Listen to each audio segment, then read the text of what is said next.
lagi dengan saya Asyana. Kali ini di podcast ketiganya Langkah Kemenangan Group. Kita akan coba tanya, ada yang tadinya adalah nasabah Manulife sekarang malah jadi memilih jadi agent.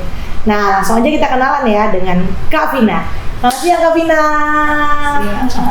Terima kasih ya Kak udah luangin waktu buat kita interview Kakak. Nah, kali ini gimana tuh Kak? Kok bisa sih? Sebelumnya mungkin Kakak mengenalkan diri dulu sambil cerita gimana sih bisa dari nasabah kok memutuskan jadi agent?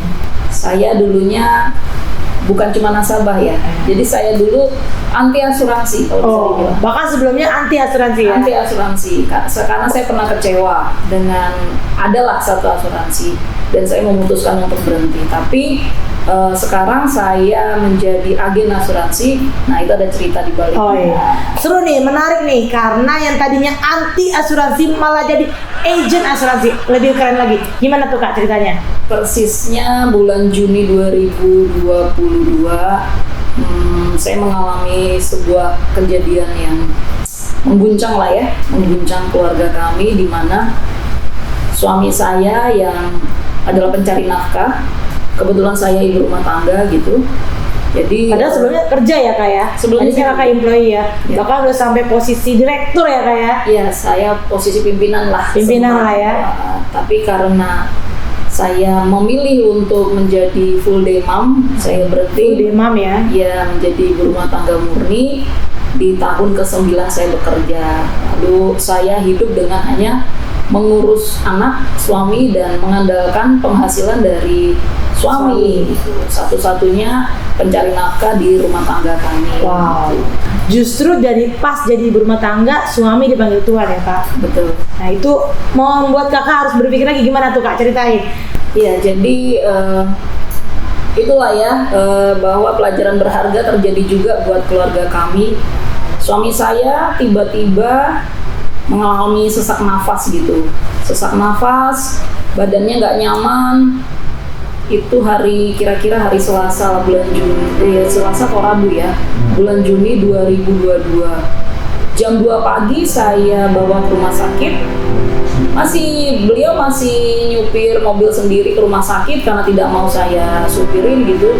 Masih jalan kaki, masih komunikasi bagus, lalu masuk ruang ICU. Oh ya, nginep ya Pak hari ini gitu. Lalu harus dirawat. Nah, jadi saya setelah suami saya masuk dalam ruangan gitu kan, suami saya bilang udah kamu pulang aja lihat anak-anak, aku paling 1 hari di sini infus, setelah itu selesai nanti selesai antar anak-anak sekolah mampir ya gitu untuk lihat saya gitu, nungguin saya lihat perkembangan.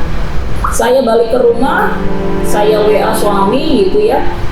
Jam 2 pagi kami ke rumah sakit, jam 3 saya WA suami, tiba-tiba suami WA bahwa dia harus cuci darah. Oh, nggak ketahuan pada ada gejala? Tidak ketahuan. Langsung cuci darah? Cuci darah, jadi saya kaget, langsung saya kembali ke rumah sakit, saya tanyakan sama dokter, ini apa yang terjadi, ternyata ginjal suami saya dua-duanya sudah tidak berfungsi, jadi hanya punya kemampuan 5%. 5% dan itu nggak ketahuan gejalanya ya? Ketahuan. Luar biasa. Karena serem banget berarti Bapak. Iya, dia memang laki-laki dengan daya tahan tubuh yang cukup kuat ya. Dokter juga mengakui biasanya yang seperti ini datang sudah keadaan pingsan. Tapi masih nyetir sendiri, masih komunikasi. Luar biasa. Lalu dalam proses untuk mencuci darah itu, melakukan proses cuci darah, mungkin stamina dia mulai drop, stres juga mungkin banyak yang dia pikirkan, tiba-tiba tensinya naik sangat tinggi. Itu mempengaruhi, akhirnya dia tidak punya kemampuan untuk bernafas dengan baik, dibantu dengan oksigen sekencang apapun tidak bisa membuat dia bernafas dengan baik. Akhirnya jam 2 siang suami saya menghembuskan nafas terakhir karena saturasinya sudah betul-betul besoknya? Ya, jadi jam 2 pagi, jam 2 siang kemudian, jadi masih dalam 1 hari. Oh, jam 2 pagi masuk rumah sakit, jam 2 siang udah tidak nafas ya? luar biasa. Iya. Nggak ada jaga-jaganya, nggak ada tunggu-tunggunya ya kak. Iya. Berarti termasuk mendadak lah ya. Iya. Jadi sebenarnya yang bikin mendadak meninggal itu bukan hanya ginjalnya tapi jantungnya juga ya. Ya, jadi jantungnya sudah bengkak, paru-parunya sudah basah. Karena ginjalnya sudah tidak bisa menyaring sehingga cairan apapun yang masuk ke tubuh itu akan kembali lagi. Betul. Itu yang membuat paru-parunya itu terendam air.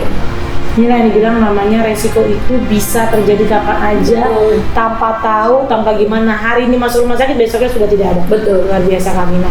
Turut berduka ya Kak Vina, belum ada setahun ya. Benar. Bulan depan. Tapi jadi strong woman. Jadi sekarang punya visi baru ya. Bahkan Kak Vina gimana tuh pas suami nggak ada, gimana ceritanya? Kok bisa bertahan lah jadi asuransi gimana cerita dong Kak? Iya. Biar banyak nih yang terinspirasi nih. Gimana Kak? Jadi dalam kebingungan saya, jujur saya saat suami nggak ada itu, saya bingung bagaimana nanti saya akan membiayai kehidupan anak-anak gitu ya. Jadi waktu beliau disemayamkan 3 hari di rumah, itu saya punya ketakutan luar biasa. Aduh, ini anak-anakku gimana? Saya sudah tidak bekerja. Gitu. Aduh jangan nangis Kak Vina. Malah masih tetap menates ya kalau kayak gini ya. Semangat. Jadi saya membayangkan ya langsung mengambil kesimpulan, aduh ini nanti akan terjadi guncangan, kami akan bagaimana anak putus sekolah. Itu yang saya bayangkan karena memang jujur kemarin pengeluaran itu yang menopang suami gitu. Lalu pengeluaran juga tidak sedikit gitu ya, karena 2 anak ini lagi membutuhkan biaya banyak untuk mereka bertumbuh dan berkembang. Saya kecil ya. Betul, saya bingung, saya kalut gitu. Jadi semua blank lah, saya nggak ngerti mau ngapain gitu. Tapi sampai akhirnya setelah beliau dimakamkan, dikuburkan gitu ya, saya harus berdamai dengan keadaan. Benar. Ada 2 anak yang istilah saya ada 2 jiwa, 2 manusia yang harus saya perjuangkan kehidupannya. Jadi kalau saya larut dalam kesedihan, saya larut dalam keterpurukan, nggak tahu mau nyalahkan siapa, nggak tahu kenapa ini bisa terjadi, sampai kapan anak-anak ini membutuhkan orang dewasa, orang tua yang bisa berdiri buat mereka. Yes, ternyata mereka akan menjadi penyemangat kakak ya. Mau nggak mau 2 anak kakak lah yang menjadi alasan kakak harus tetap berdiri ya kak. Nah gimana nih cara kakak mengatasi atau cari jalan keluar untuk mereka? Ya, jadi satu cerita yang unik yang akhirnya membuka pikiran saya tentang banyak hal, salah satunya adalah asuransi. Saya kebetulan memiliki cicilan lah gitu. Yeah. Nah cicilan itu juga menjadi pertimbangan saya ada di mana gitu ya. Ternyata jujur saya tidak tahu bahwa suami saya itu memiliki asuransi jiwa. Gitu. Berarti belinya diam-diam ya? Ya mungkin saya lupa atau apa, pokoknya waktu itu dia memutuskan untuk beli tanpa persetujuan saya. Entah mungkin dia ngasih tahu, saya yang lupa. Itu ketahuan waktu saya buka berkas. Jadi waktu saya buka berkas-berkas untuk memproses surat kematian, saya lihat ada asuransi gitu. Loh, ini apa gitu. Lalu saya bawa ke kantor asuransinya. Oh iya, ini asuransi jiwa.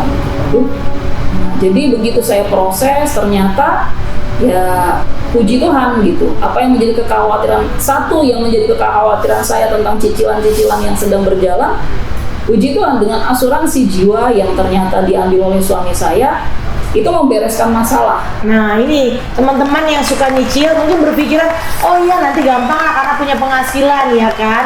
Nah jangan lupa ada juga yang ternyata cicilan itu belum tentu ada asuransinya ya kan. Betul. Jadi kalau tutup usia ya bisa diwariskan utangnya. Betul. Nah ternyata puji Tuhannya suaminya Kak Vina ini ngambil asuransi ya. Betul. Ngambil asuransi dari kreditnya gitu ya Kak. Betul. Oh, jadi lunas semua kreditnya ya. Jadi waktu itu asuransi jiwa adalah opsional gitu ya, banyak.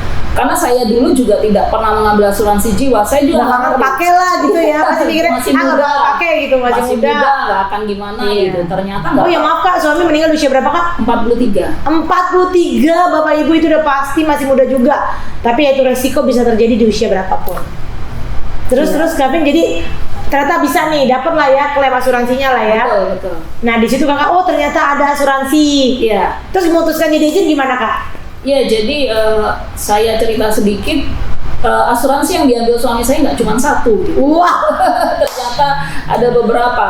Iya. Dan puji Tuhan kita punya cicilan lunas, ditambah ya Ada uang tunai lagi. ada uang untuk saya bisa mengelola lah Iya. untuk beberapa waktu ke depan sampai saya punya Kaki untuk berdiri lagi. ya, betul, atau penghasilan yang bisa membantu ekonomi Iya. keluarga kami.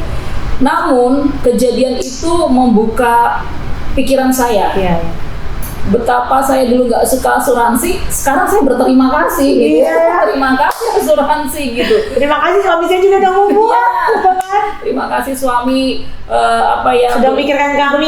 Betul. Beliau dulu tidak mendengarkan saya untuk menolak asuransi, tapi Justru malah beli. betul. Nah, jadi saya berterima kasih dengan keputusan. Jadi selalu saya sampaikan bahwa suami saya ini laki-laki bijak. Ya. Menurut saya laki-laki bijak atau kepala rumah tangga yang bijak, dia pasti akan mempersiapkan segala sesuatunya. Betul. Bahkan meskipun dia harus tidak ada, tapi dia sudah menyiapkan apa yang harus dia berikan kepada anak istrinya Yes. kalau dia tidak ada. Nah, ini Luar biasa. yang membuat saya bersemangat untuk menceritakan Benar. ke banyak orang gitu, bahwa harus ada namanya manajemen pengelolaan, karena kita tidak tahu apa yang akan terjadi. Resiko-resiko itu pasti akan terjadi. Betul. Entah hari ini, entah 2 tahun lagi, entah kapan, tapi minimal kita persiapkan dengan bijak. Betul. Nah, di Karena situ- kematian pasti semua orang alami ya kak. Betul. Nggak ada yang luput dari kematian. Satu-satunya resiko pasti semua orang alamin. Betul. Jadi di situ saya tergerak untuk, aduh, sepertinya saya harus bercerita supaya pengalaman saya ini menjadi kabar baik buat banyak Yeah. orang gitu, bahwa kalian harus mempersiapkan sebijak mungkin jikalau apapun terjadi. Nah, di situ saya dalam pemikiran saya berkenalanlah dengan Bu Asya. Oh iya. Waktu itu aku cerita sedikit ya. Waktu itu aku lagi ada pameran. Bu Vina ini sebagai orang tua murid di salah satu sekolah gitu ya, di antara satu sekolah. Dan pas pameran dia bilang, ini apa? Asuransi. Punya cerita ternyata Kak Vina cocok. Oh iya, saya harus ceritakan ini, dan jadilah agen asuransi. Betul, gitu ya. betul. Nah sekarang setelah jadi agen gimana Kak? Senang dong membantu orang ya. Senang. Nah, itu malah makanya teman-teman saya menghimbau buat thank you banget ya Kak Vina. Ceritanya sangat menginspirasi. Dari yang tadinya benci ya, dari yang tadinya nggak suka asuransi, balas suruh suami, jangan beli. Karena buang-buang uang. Ah, buang-buang uang. Waktu itu mikirnya buang-buang uang, Iya. sayang banget gitu. Iya, nggak bakal kena resiko deh, masih muda gitu ya. Siapa yang nyangka akhirnya hidup malah bisa dari asuransi dan bahkan jadi agen asuransi. So, buat teman-teman yang masih mikir-mikir, yang masih ragu akan bener nggak sih asuransi ada manfaatnya, jangan tunda, lindungi keluarga Anda sekarang. Thank you.